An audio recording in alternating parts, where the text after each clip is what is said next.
لیعلموا تاکہ وہ جان لیں. کیا بات جان لیں؟ ان وعد اللہ حق، کہ تمہارے رب کا جو وعدہ ہے نا آخرت میں اٹھانے کا اور حساب لینے کا، ان وعد اللہ حق، وہ وعدہ سچا ہے. وان الساعۃ، اور وہ جو قیامت کے بارے میں معاملہ ہے کہ قیامت کے دن تمہیں مرنے کے بعد اٹھایا جائے گا. وان الساعۃ، تو قیامت کے لیے عربی کے اندر قرآن نے الساعہ بھی استعمال کیا. وان الساعۃ، اور بے شک الساعۃ جو قیامت ہے، لا ریب فیہا، اس میں کوئی شک نہیں. اذ یتنازعون بینہم امرہم، اب اصحاب کہف تو غار میں چلے گئے، ان پر اللہ نے موت طاری کر دی. اب جب وہ اندر چلے گئے تو یہ سارے لوگ عیسائی تھے اور عیسائی مذہب کے ماننے والے تھے، اکثریت مومنوں کی تھی. اب ان میں آپس میں بحث ہونے لگی ان کے غار میں جانے کے بعد. وہ بحث کے بارے میں قرآن کہہ رہا ہے اذ یتنازعون بینہم امرہم، ان کے ایک معاملے کے درمیان، ایک معاملے کے متعلق، یتنازعون، وہ آپس میں بحث کرنے لگے. بحث کیا کرنے لگے؟ فقالو، ان میں سے ایک گروہ نے کہا، ایک گروپ نے کہا، ابنو علیہم بنیانا، ایک مونومنٹ بنا دیتے ہیں ان پر، ایک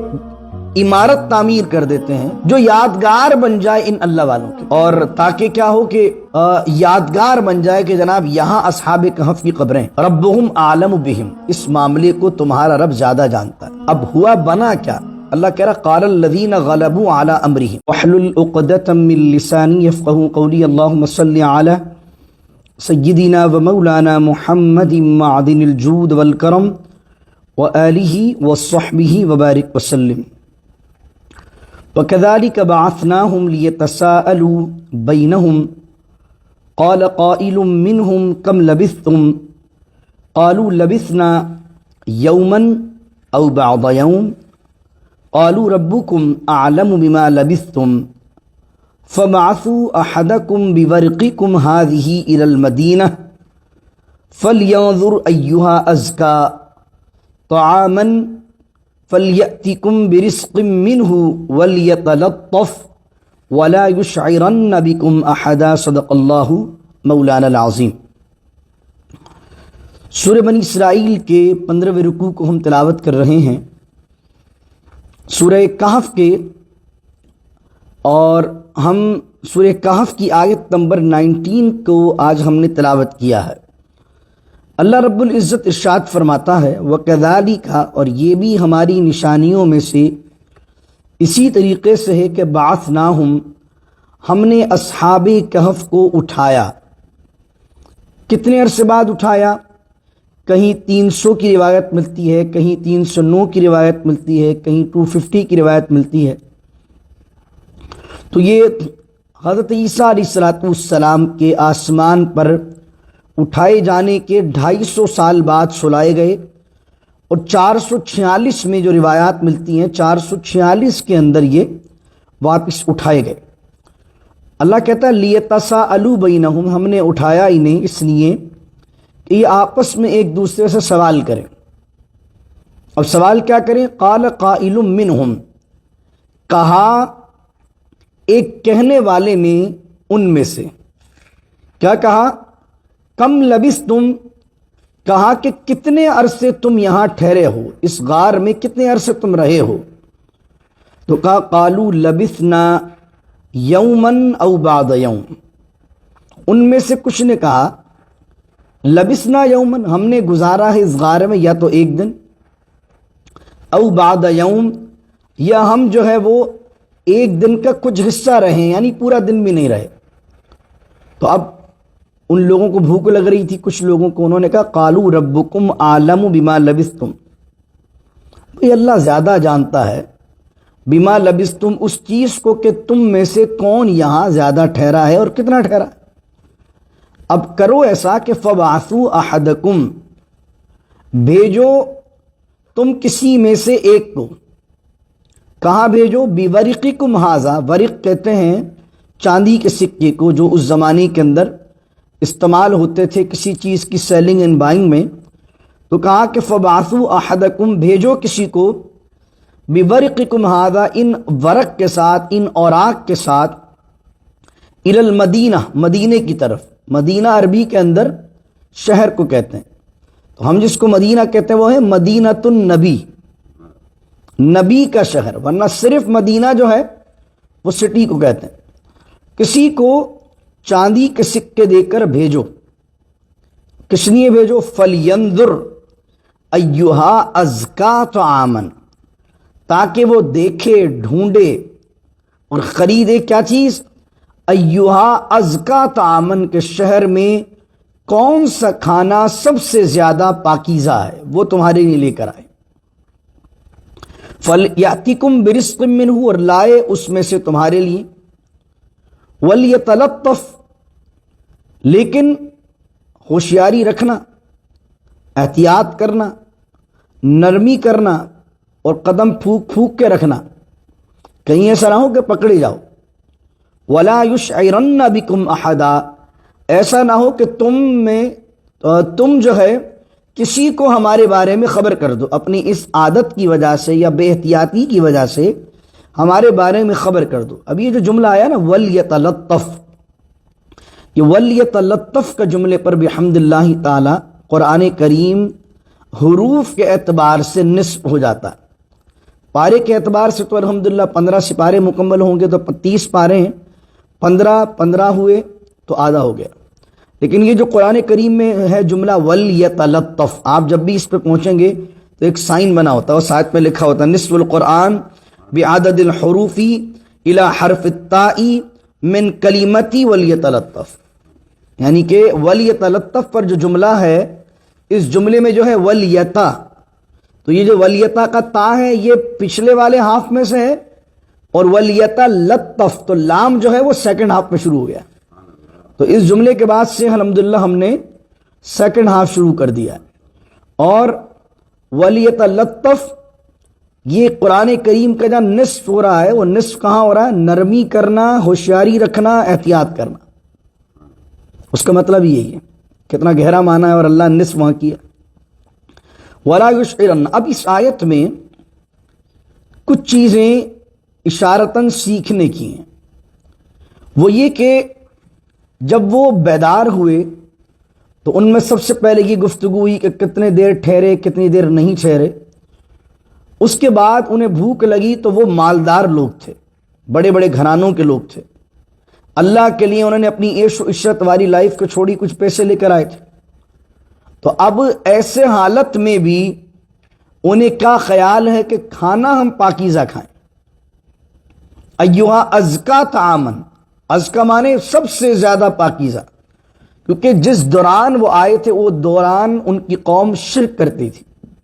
تو یہاں اس کی تفسیر میں کئی مفسرین نے لکھا ہے کہ وہ چاہتے تھے کہ ہمیں وہی طعام دیا جائے جو اللہ کے نام پر ذبح کیا گیا۔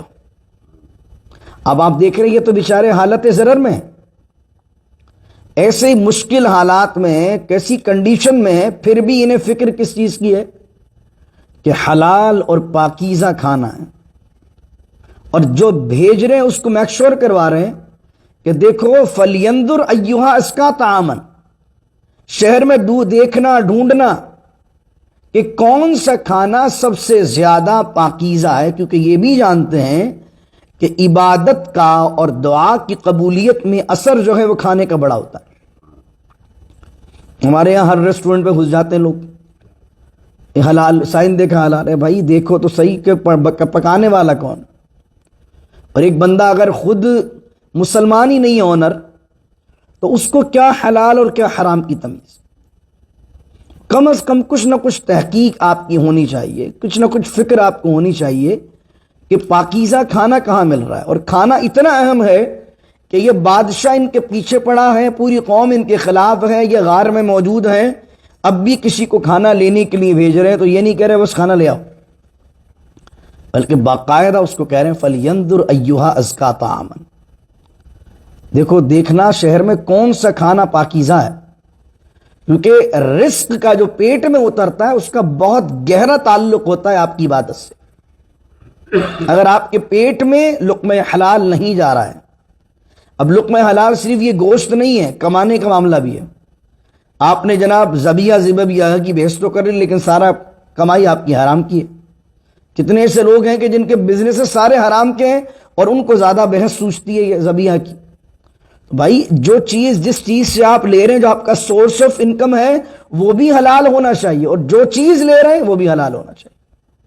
یہ بہت اہمیت کا حامل چیز ہے جس کو یہاں پر اصحاب کہف کے اس آیت کے تناظر میں بیان کیا، ایک اور دوسری چیز بیان کی، کہا ایک ہے توکل کرنا اور ایک ہے توکل کے ساتھ ہوشیاری اور احتیاط کرنا۔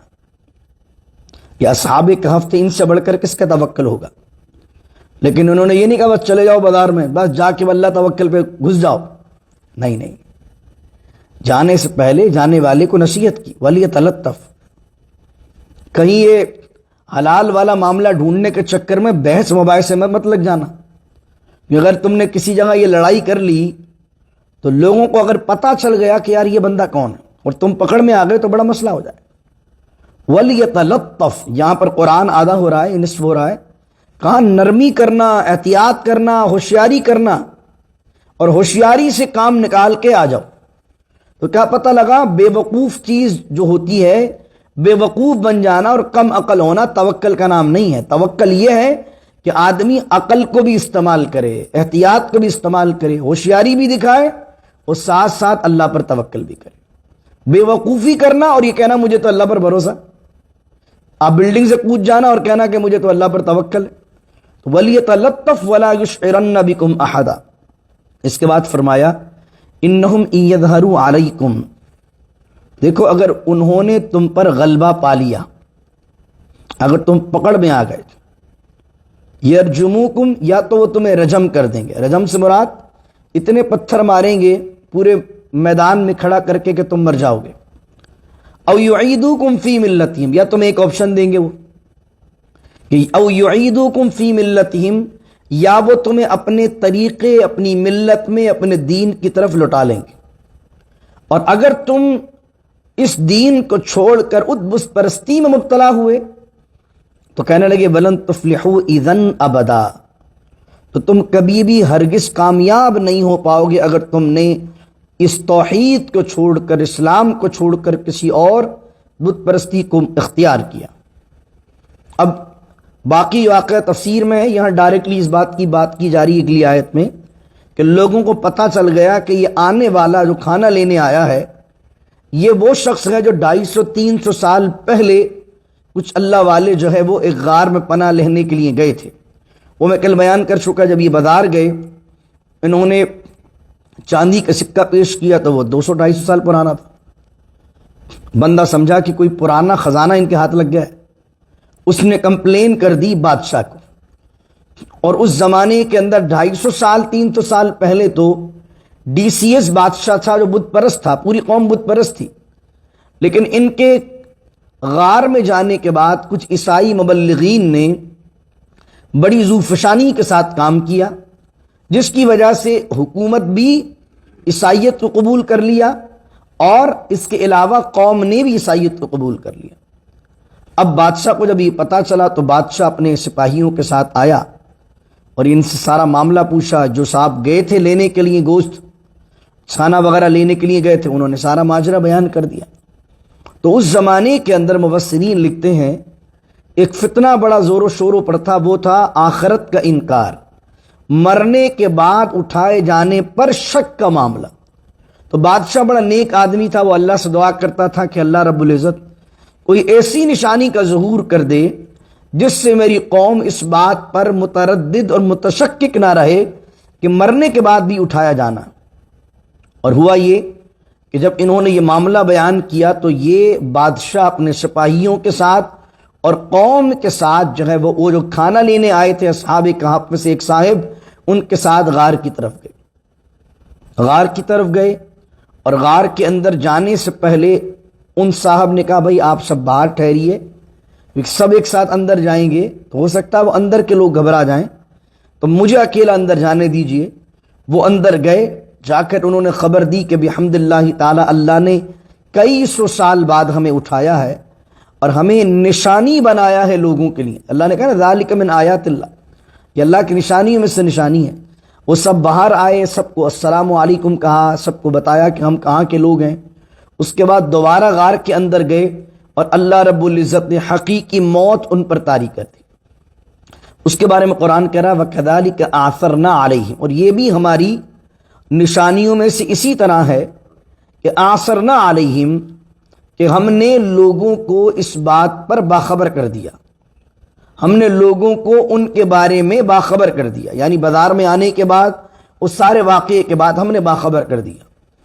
لوگوں کے علم میں اور نالج میں بات کیوں آئی اور کس لیے آئی؟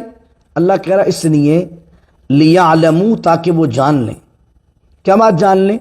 ان وعد اللہ حق، کہ تمہارے رب کا جو وعدہ ہے نا آخرت میں اٹھانے کا اور حساب لینے کا، ان وعد اللہ حق، وہ وعدہ سچا ہے۔ وَأَنَّ السَّاعَةَ، اور وہ جو قیامت کے بارے میں معاملہ ہے کہ قیامت کے دن تمہیں مرنے کے بعد اٹھایا جائے گا، وَأَنَّ السَّاعَةَ، تو قیامت کے لیے عربی کے اندر قرآن نے الساعہ بھی استعمال کیا۔ وَأَنَّ السَّاعَةَ، اور بے شک الساعة جو قیامت ہے، لا ریب فیہا، اس میں کوئی شک نہیں۔ اذ یتنازعون بینہم امرہم، اب اصحاب کہف تو غار میں چلے گئے، ان پر اللہ نے موت طاری کر دی۔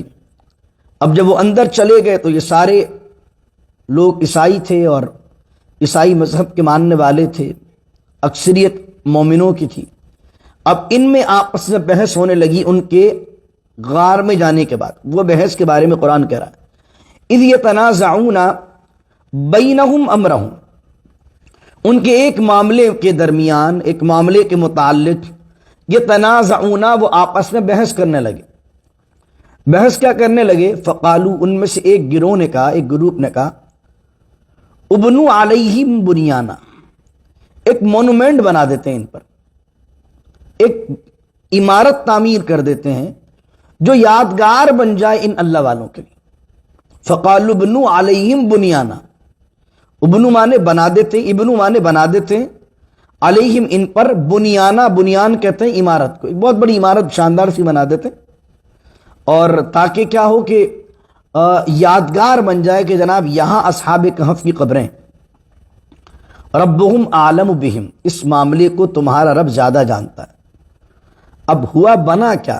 اللہ کہہ رہا قال الذین غلبوا علی امرہم، کہا ان لوگوں نے جن کو اس معاملے میں، اس میٹر میں غلبہ حاصل تھا، یعنی میجورٹی کی رائے جو تھی اس وقت، انہوں نے کہا کہ نہیں، مونومنٹ نہیں بناتے، لَنَتَّخِذَنَّ عَلَيْهِمْ مَسْجِدًا، ہم ضرور یہاں بنا دیتے ہیں، کیا بناتے ہیں؟ مسجد بنا دیتے ہیں، یعنی عبادت گاہ، اور عبادت گاہ یہاں بنا دیتے ہیں، اور پھر وہاں عبادت گاہ بنا دی گئی۔ اب یہاں پر اس متعلق، اس آیت کے متعلق مفسرین نے اس پر بحث کی ہے کہ کسی قبر کے پاس یا کسی مزار کے پاس مسجد کو بنانا، تو اس کے جواز کو یہاں نقل کیا گیا ہے۔ پھر یہ بحث چلتی ہے کہ کچھ احادیث ایسی ہیں، جیسے بخاری مسلم کے اندر ایک روایت سید عائشہ فرماتی ہیں رضی اللہ عنہا، کہ رسول کریم صلی اللہ علیہ وسلم نے فرمایا اللہ تعالیٰ یہود و نصارہ پر لعنت فرمائے کیونکہ انہوں نے اپنے انبیاء کی قبور کو سجدہ گاہ بنا لیا۔ تو اب یہ والی روایت اور وہاں پر مسجد بنا دینا، کیا آپس میں ان کا تضاد ہے؟ ہم کہتے ہیں دونوں باتیں الگ الگ ہیں، سمجھنے سے تعلق رکھتی ہیں۔ وہ جو روایات ہیں، قاضی ایاز مالکی رحمۃ اللہ القوی اپنی کتاب اکمال المعلم میں فرماتے ہیں صحابہ کرام رضوان اللہ علیہم اجمعین نے اس بات کو مکروہ قرار دیا، ائمہ مسلمین نے بھی اس بات کو جائز قرار نہ دیا کہ کوئی بندہ حضور جان عالم صلی اللہ تعالی علیہ وسلم کی قبر کے سامنے کھڑا ہو کر نماز پڑھے۔ اگرچہ اس کی نیت تو نماز پڑھنے کی اللہ کے لیے ہوگی، لیکن صورتاً دکھنے میں ایسا لگے گا جیسے وہ قبر کو سجدہ کر رہا ہے، تو اس لیے ائمہ مسلمین نے اس کو جائز قرار نہیں دیا۔ پھر قاضی ایاز خود ہی لکھتے ہیں، اس میں کہتے ہیں کہ بس صحابہ کرام رضوان اللہ علیہم اجمعین نے کیا کیا کہ حضور جان عالم صلی اللہ علیہ وسلم کی قبر کے پاس اطراف میں دیواریں بنا دی، اور دیوار بنانے کے بعد پھر نماز ہونے لگی۔ تو وہ جب دیوار حائل ہو گئی تو اب قبر کو سجدہ نہیں ہو رہا ہے۔ اب آپ دیکھ لیجیے، جب آپ اصحاب صفہ کے چبوترے پر نماز پڑھتے ہیں تو اگر آپ سامنے جالیوں پر نگاہ کریں گے تو اندر تو حضور کا روزہ ہے، لیکن اصحاب صفہ کی ابھی لائنز بن رہی ہوتی ہیں، صفیں بن رہی ہوتی ہیں، تو وہ جو قبر کو سجدہ کرنے کا معاملہ ہے وہ تب ہوگا جب کوئی چیز حائل ہوگی درمیان میں۔ تو مزارات اولیاء کے ساتھ مسجد بنانا جائز ہے، قرآن کی اس آیت سے ثابت ہے، اور کئی مفسرین نے اور کئی ائمہ نے اس کا جواز اس آیت کی تفسیر کرتے ہوئے نقل کیا، اور وہ جتنی روایات ہیں وہ تمام روایات جو ہیں وہ اس چیز پر ہیں جب بندہ قبر کو سامنے رکھ کر سجدہ کرے۔ دوسری چیز یہ ہے کہ یہاں پر مزارات کو تعمیر کرنے کے حوالے سے بھی علماء نے دلائل لی ہیں۔ پھر وہ حدیث ہے کہ بنا علی القبر منع ہے، تو بنا علی القبر سمجھنا پڑے گا، مزار بنانا اور بنا علی القبر کرنا دونوں الگ سے ہیں۔ بنا علی القبر یہ ہوتی ہے کہ آپ قبر پر بنا علی معنی ہوتا پر اون، بنا علی القبر یہ ہوتی ہے یہ قبر ہے، قبر کے اوپر آپ نے کوئی چیز بنا دی، یہ بنا علی القبر جو ہے یہ منع ہے اسلام کے اندر۔ اور مشرکین کی جو قبریں تھیں وہ اسی طرح کی ہوتی ہیں۔ آج بھی آپ چلے جائیے رش لینڈ قبرستان کے اندر، میں جاپان کے اندر بھی قبرستان میں گیا ہوں، ایک قبر ہوتی ہے اور قبر کے اوپر اتنا بڑا سا کوئی ایک اسٹرکچر بنا ہوتا ہے، اس کو کہتے ہیں بنا علی القبر۔ مزار جو بنتا ہے، مزار بن گیا، مزار کے اطراف میں جو بلڈنگ بن گئی، اس کی چھت بن گئی، اس کا جو گنبد بن گیا، وہ بنا علی القبر نہیں ہوتا ہے۔ جیسے رسول کریم علیہ السلام کا روضہ ہے، تو حضور کا جو گنبد خضرا ہے وہ حضور کی قبر کے اوپر نہیں بنا ہوا ہے، بلکہ حضور علیہ السلام کے روضے کا جو چھت ہے اس چھت کے اوپر بنا ہوا ہے، تو وہ بنا علی القبر نہیں ہے، وہ بنا حول القبر ہے، وہ سراؤنڈنگ بنا ہوا ہے۔ لیکن افسوس یہ ہے، ایک چیز میں جو حوالے کے طور پر آپ کے سامنے پیش کرنا چاہ رہا ہوں کہ تمام مفسرین نے، اگر آپ کتابوں کو پڑھیں آج سے 100 سال 200 سال 300 سال پہلے کی، تو یہاں جو قال الذین غلبوا علی امرہم ہے کہ ان لوگوں نے اس معاملے میں کہا جن کو میجورٹی حاصل تھی، اکثر مفسرین نے لکھا یہ لوگ مومن تھے، جنہوں نے یہ رائے دی نا مسجد بنا لو، وہ لوگ مومن تھے۔ لیکن مودودی صاحب نے جب تفسیر کی اور لکھا تفہیم القرآن، تو کیا لکھتے ہیں ان کے ورڈ ہی پڑھتا ہوں میں آپ کے سامنے اسی آیت کے متعلق۔ مودودی صاحب لکھتے ہیں کہ مسلمانوں میں سے بعض لوگوں نے قرآن مجید کی اس آیت کا بالکل الٹا مفہوم لیا ہے، وہ اسے دلیل ٹھہرا کر مقبر صلحاء پر، مقبر صلحاء اولیاء کی قبریں، عمارتیں اور مسجدیں بنانے کو جائز قرار دیتے ہیں، حالانکہ یہاں قرآن ان کی اس گمراہی کی طرف اشارہ کر رہا ہے کہ جو نشانی ان ظالموں کو بعث بعد الموت یعنی موت کے بعد اٹھانا اور امکان آخرت یعنی آخرت کے ممکن ہونے کا یقین دلانے کے لیے دکھائی گئی تھی، اسے انہوں نے ارتکاب شرک کے لیے ایک خدا داد موقع سمجھا اور خیال کیا کہ چلو، یعنی یہ کس کے لیے بات ہو رہی ہے کہ جو لوگ اصحاب کہف سے ملنے آئے تھے وہ سارے مومن تھے۔ مودودی صاحب ان کو مشرک بتا رہے ہیں، یہاں پر کہہ رہے ہیں کہ بھئی، اور انہوں نے سمجھ لیا کہ چلو یہ تو شرک کے لیے ایک اور موقع اللہ نے دے دیا، چلو کچھ اور ولی پوجا پاٹ کے لیے ہاتھ آ گئے۔ پھر اس آیت سے قبور صالحین پر مسجدیں بنانے کے لیے کیسے استدلال کیا جا سکتا ہے، جبکہ نبی صلی اللہ علیہ وسلم کے ارشادات، وہ جو میں نے ارشاد ابھی یہود و نصارہ والا بیان کیا ہے، پھر وہ دلائل دیتے ہیں۔ یعنی قال الذین غلبوا علی امرہم کی اس آیت میں اکثر مفسرین لکھ رہے ہیں کہ یہ مومن ہے جو کہہ رہے مسجد بنا دو، اور مودودی صاحب کہہ رہے ہیں یہ سارے مشرک ہیں، اور جملہ تنزیہ دیکھیں کیسے ان کا ہے، کچھ اور ولی پوجا پاٹ کے لیے ہاتھ آ گئے۔ اب یہ دیکھیے کہ ولی کو کون پوجا پاٹ کرتا ہے؟ دیکھیں مزار کو کوئی گدھا گاڑی چلانے والا بھی جاتا ہے نا تو وہ خدا نہیں سمجھتا، اس کو خدا کوئی نہیں سمجھتا۔ لیکن ہاں مزارات پر ہوتی حرکتیں غلط ہیں، وہ ہم بھی مانتے ہیں، کنڈیم کرتے ہیں۔ ہم کہتے ہیں بھئی مزار پر جانا، وہاں ڈوریاں باندھنا، وہاں تالے باندھنا، وہاں مرد و عورت کے اختلاط، وہاں جا کے سجدے کرنا، یہاں سجدہ تو بہت دور کی بات ہے، رکوع تک بھی جھکنا جائز نہیں۔ ایک ہے یہ طریقہ، ایک ہے یہ طریقہ جو جملہ مودودی صاحب نے استعمال کیا کہ چلو اصحاب کہف کو جو دیکھنے آئے تھے ان لوگوں نے کہا چلو کچھ اور ولی آ گئے پوجا پاٹ کے لیے۔ یہ مسلکی تعصب ہوتا ہے جو آدمی لکھتے ہوئے لکھ دیتا ہے۔ میں اکثر عرض کرتا ہوں کہ مودودی صاحب کا ایک وہ کام ہے جس کو میں تحسین کی نظر سے دیکھتا ہوں، جو انہوں نے بائبل کا اور قرآن مجید کا جب آپس سے موازنہ کیا اور تحقیق کی ہے، بہت شاندار کی۔ لیکن میں اکثر آپ کو حوالہ کے طور پر پیش کرتا ہوں کہ مودودی صاحب چونکہ ان کے ذہن میں صوفیہ کے حوالے سے دماغ میں کچھ چلتا رہتا تھا، تو آدمی کی طبیعت کے اندر اگر کوئی چیز کا انفلوئنس ہے تو وہ اس کی تقریر میں بھی آئے گا، اس کی لکھائی میں بھی آئے گا۔ تو چونکہ وہ اس ایسے ایریے میں رہ رہے تھے، ایسے علاقے میں کام کر رہے تھے جہاں پر انہوں نے صوفیہ اور صوفیہ کے ماننے والوں کے رد پر کام کرنا تھا، تو وہ اس میں مبالغہ کر گئے۔ اور مبالغہ کس طرح کر گئے، میں اس سے پہلے بھی آپ کو بیان کر چکا ہوں کہ کئی قرآن کریم کی آیات ایسی ہیں جو خاص طور پر مشرکین مکہ کے لیے نازل ہوئی ہیں، خاص طور پر بتوں کے لیے نازل ہوئی ہیں، اور وہ واضح طور پر تفسیر کرتے ہوئے اس کے اندر ولیوں کا نام فٹ کرتے ہیں، اس میں خانقاہ کا لفظ استعمال کرتے ہیں، اس میں مزار کا لفظ استعمال کر دیتے ہیں۔ یعنی وہ جو بت کا لفظ استعمال کرنا چاہیے، بتوں کی پوجا پاٹ کا لفظ استعمال کرنا چاہیے، وہاں واضح طور پر، ابھی میں نے ان کی تفسیر پڑھی، اپنا جملہ کوئی نہیں کہا آپ کے سامنے، واضح طور پر انہوں نے لکھ دیا ولی پوجا پاٹ کے لیے ہاتھ آ گئے، الیاذ باللہ تعالی۔ تو مودودی صاحب کا یہ نظریہ ان تمام مفسرین کے خلاف ہے جو اس آیت سے، اور یہ مودودی صاحب تو ابھی کچھ عرصے پہلے کے ہیں، 100 سال بھی نہیں گزرے مودودی صاحب کو، میں ان کی بات کر رہا ہوں جو آج سے 200 سال پہلے، 400 سال پہلے، 800 سال پہلے، 1000 سال پہلے اس آیت کی تفسیر لکھ کر گئے ہیں۔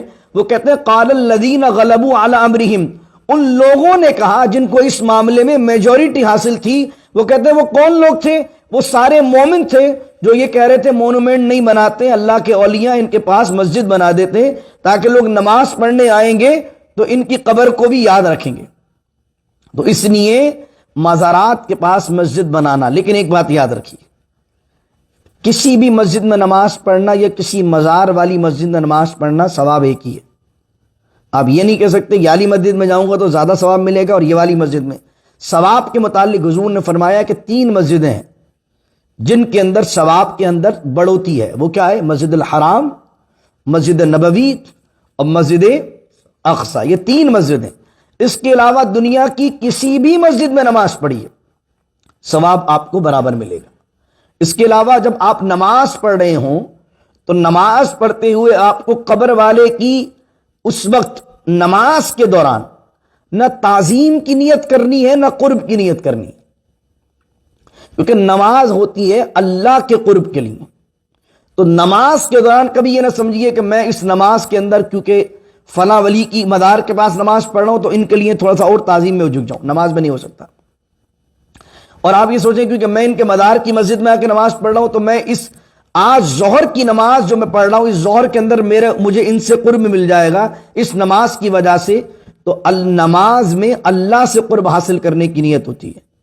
اس کے علاوہ ہاں جب آپ نماز کے بعد دعا کریں یا آپ یہ کہیں کہ یار میری نماز کے اندر بڑی کوتاہیاں خامیاں ہیں، اللہ سے میں نماز پڑھ کے دعا کروں گا کہ اللہ تعالیٰ اس مسجد کے برابر میں تیرے فلاں ولی کا مزار ہے، خواجہ معین الدین کا مزار ہے، عبد القادر جنانی کا مزار ہے، تو اے اللہ میری نماز کو، میری دعا کو اس ولی کے صدقے قبول کر لے۔ یہ کانسیپٹ ہے تو ٹھیک ہے، لیکن نماز میں یہ نیت کر لینا کیونکہ میں نماز یہاں پڑھ رہا ہوں تو اس نماز کی وجہ سے مجھے ان کا قرب مل جائے گا، یہ چیز جائز نہیں۔ اس کے علاوہ نماز کے اندر میں نے آپ کو بھی قاضی ایاز کے بیان کیا کہ نماز آپ اللہ کے لیے پڑھ رہے ہیں اور پھر بھی اگر قبر سامنے ہے، چاہے ولی کی قبر ہو یا قبرستان میں آپ نماز پڑھ رہے ہیں، اگر آپ نے نماز کے اندر بھی سامنے جھکے قبر سامنے ہے تو نماز پڑھنا قبر کے آگے جائز نہیں ہے۔ تو پھر یہ جو آج کل لوگ مزارات پہ جاتے ہیں، کوئی اتنا جھک جاتا ہے، اور تو اس لیے ان تمام چیزوں سے پرہیز کرنا چاہیے۔ اگر آپ نے قبر والے کو عبادت سمجھ کر سجدہ کیا کفر، لیکن عبادت سمجھ کر تو لوگ سجدہ نہیں کر رہے تھے کہ تعظیم، محبت، دل، بھائی ایسی محبت نہیں، شریعت کے مطابق محبت ہو تو کام آتی ہے۔ اگر کسی نے تعظیم کی نیت سے کسی ولی کی قبر کو سجدہ کیا تو تعظیم کی نیت سے بھی کسی قبر کو سجدہ کرنا حرام ہے، حرام ہے، حرام ہے۔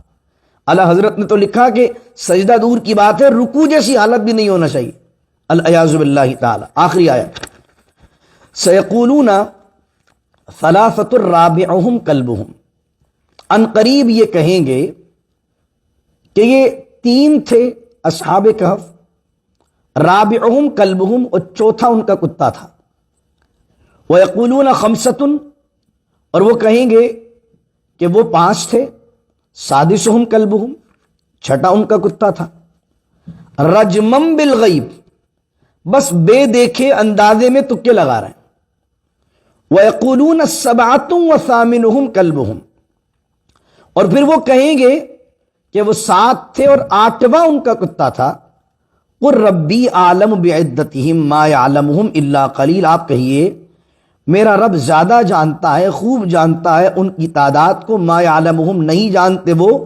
مگر ان میں تھوڑے۔ اب یہاں پر جو اکثر مفسرین نے رائے لی ہے وہ کہتے ہیں کہ زیادہ صحیح قول جو ہے وہ ہے 7 تھے اور 8واں کتا تھا۔ وہ دلیل کیا دیتے ہیں؟ وہ دلیل دیتے ہیں اس آیت کی۔ وہ کہتے ہیں دیکھو اس سے پہلے جب اللہ نے کہا 3 تھے چوتھا ان کا کتا تھا، 5 تھے چھٹا ان کا کتا تھا، تو اس کے بعد لفظ استعمال کیا اللہ نے رجمم بالغیب، بے دیکھے تکے لگا رہے ہیں۔ یہ بات کمپلیٹ کرنے کے بعد اللہ نے کہا 7 تھے اور 8واں کتا تھا، یعنی اس کو اس کے ساتھ تکے والی بات کے ساتھ نہیں ملا ہے۔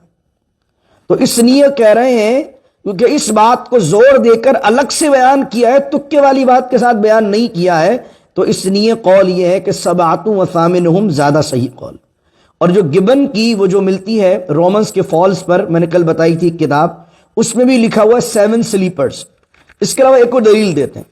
دلیل کیا ہے؟ ابھی جو پچھلی آیت ہم نے پڑھی تھی پہلی آج کے درس کی، کہ جب وہ اٹھے تو اٹھ کر ان میں سے ایک نے کہا کہ ہم کتنی دیر سوئے۔ ایک ہو گیا بندہ پوچھنے والا، بھائی کتنی دیر سوئے؟ تو کہا قالو، قالو ہے جمع کا صیغہ، عربی میں جمع کا صیغہ کم از کم 3 پر آتا ہے صادق، 2 بندوں کو قالا کہیں گے، قالو جب استعمال ہوگا تو 3 مراد ہوں گے۔ تو 3 نے کہا کہ ہم یا تو 1 دن سوئے ہیں یا آدھا دن سوئے ہیں۔ تو ایک پوچھنے والا اور 3 کہنے والے کہ اتنے دن سوئے، تو کتنے ہو گئے؟ 4 ہو گئے۔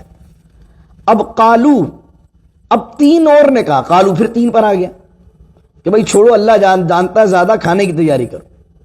تو جنہوں نے کہا کہ اللہ جانتا ہے، جو اس بحث میں پڑھنا نہیں چاہ رہے تھے، ایک نے سوال کیا دوسروں نے جواب دیا، اب 3 نے کہا کہ اللہ زیادہ جانتا ہے، وہ 3 ہو گئے۔ تو اس طرف بھی مفسرین نے اشارہ کیا، پوچھنے والا 1، بعد یوم یومن کہنے والے 3، 4، اور 3 وہ لوگ کہ جنہوں نے کہا ربکم عالم بما لبثتم، یہ 3۔ تو 3 3 6 پوچھنے والا 1 کتنے ہوئے؟ اور باہر جو بیٹھا ہوا ہے وہ کتا ہے، 7 تھے اور 8واں ان کا کتا تھا۔ فرمایا فلا تماری فیہم، آیت مکمل ہوتی ہے اور بڑا اہم نقطہ ہے اس میں، فلا تماری فیہم الا مراء ظاہرا ولا تستفتی فیہم منہم احدا۔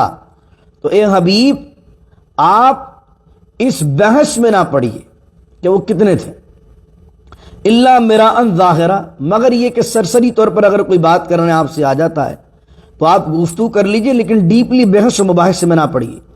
ولا تستفتی فیہم منہم احدا، اور اس بارے میں آپ ان اہل کتاب میں سے کسی سے بھی نہ دریافت کیجیے، نہ پوچھیے۔ اس سے مراد کیا ہے کہ ایسے سوالات کہ جو سوالات کسی حوالے سے بینیفیشل ہوں وہی کرنا چاہیے۔ باقی اللہ رب العزت نے ایسے سوالات کے بارے میں اپنے حبیب کو منع کر دیا، کیونکہ اصل مقصد ان کی تعداد کا نہیں ہے، اصل مقصد ہے کہ انہوں نے کیا کیا۔ اب کچھ لوگ اس زمانے میں یہی بحث کر رہے تھے، وہ 3 تھے کہ 4 تھے، 4 تھے کہ 5 تھے، 5 تھے کہ 6 تھے۔ ارے بھائی یہ چھوڑو، یہ دیکھو انہوں نے کیا کیا۔ تو اللہ کیا کہہ رہا ہے، حبیب اگر کوئی آپ سے اس معاملے بحث کرنے آتا تو آپ بحث ہی نہ کریں۔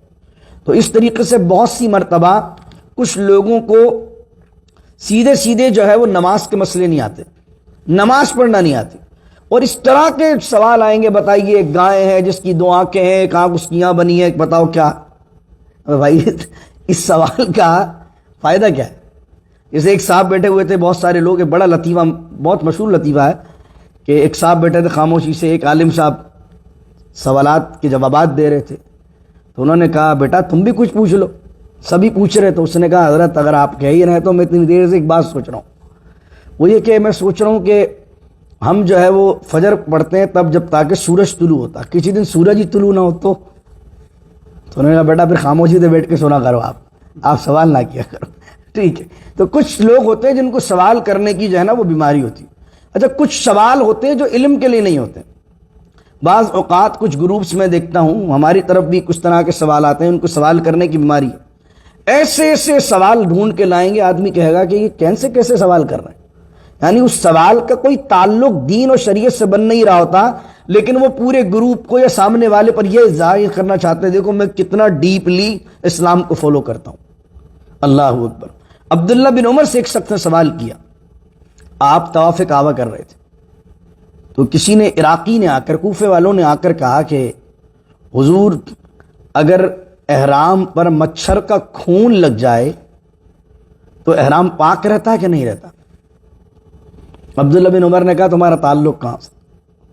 اس نے کہا میں کوفے سے تعلق رکھتا ہوں۔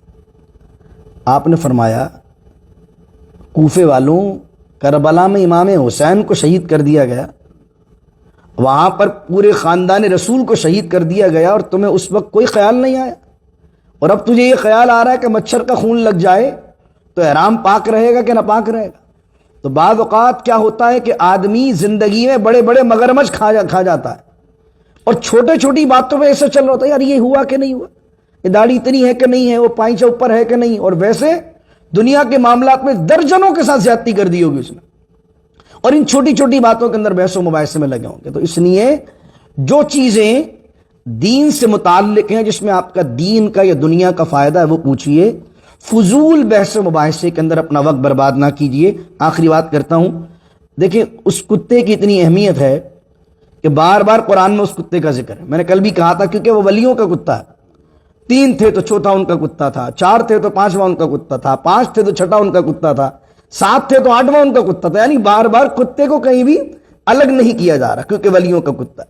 اب اس بحث کے اندر جو مفسرین نے لکھا ہے وہ بھی اس پر بحث کی کہ کتا پھر پالنا چاہیے کہ نہیں پالنا چاہیے۔ تو امام شافعی رحمۃ اللہ علیہ اور امام احمد بن حنبل رحمۃ اللہ علیہ کے نزدیک اگر کتا ہے اور کتا آپ کے جسم سے ٹکرا جائے، لعاب بھی نہیں، کتا ٹکرا جائے تو پھر کپڑے چینج کرنا پڑتے ہیں اور دوبارہ سے جو ہے آدمی کو وہ جگہ دھونا پڑتی ہے۔ امام ابو حنیفہ رحمۃ اللہ علیہ کے نزدیک کیا ہے؟ امام ابو حنیفہ رحمۃ اللہ علیہ فرماتے ہیں کہ اس کا جسم جو ہے اگر تر نہ ہو تو ناپاک نہیں ہے، اس کا جو لعاب ہے، سلائیوا جو اس کا جو لعاب ہے وہ ناپاک ہے۔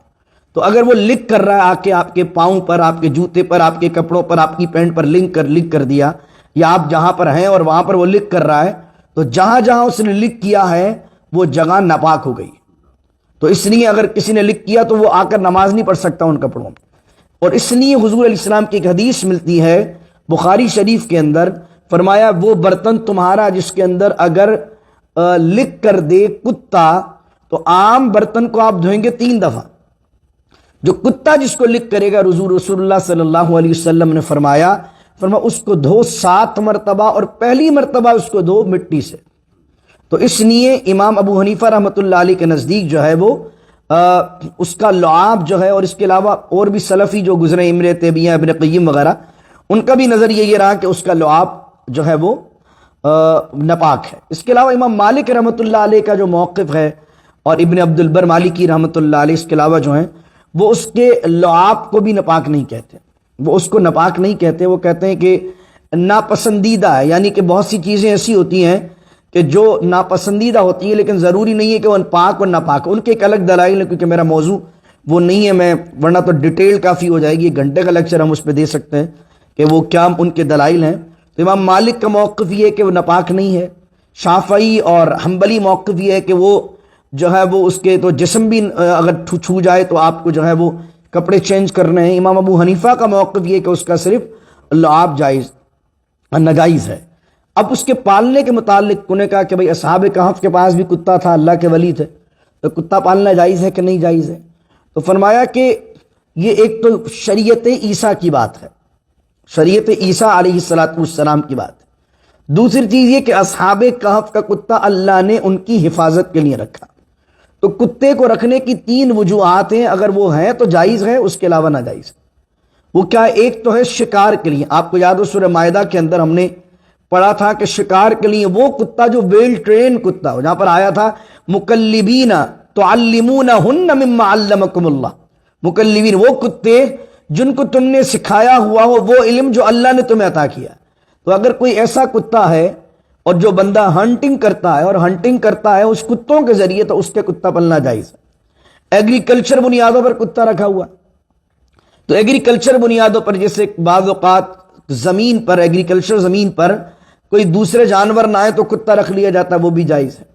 اس کے علاوہ جو ہے وہ حفاظت کے لیے کسی نے کتا رکھا ہوا ہے، تو اس صورت کے اندر یہ 3 معاملات کے لیے جائز تھے۔ جسٹ فار اے پلیجر کتا رکھنا بالکل جائز نہیں ہے، کیونکہ نبی کریم صلی اللہ علیہ وسلم کی حدیث ہے کہ جس گھر میں کتا ہو، جبرائیل امین علیہ السلام ایک دفعہ تشریف لائے اور آپ باہر ہی ٹھہر گئے، بخاری مسلم کے اندر روایت ہے، آپ باہر ہی گھر سے ٹھہر گئے تو نبی کریم صلی اللہ تعالیٰ علیہ وسلم نے پوچھا جبرائیل اندر کیوں نہیں آئے؟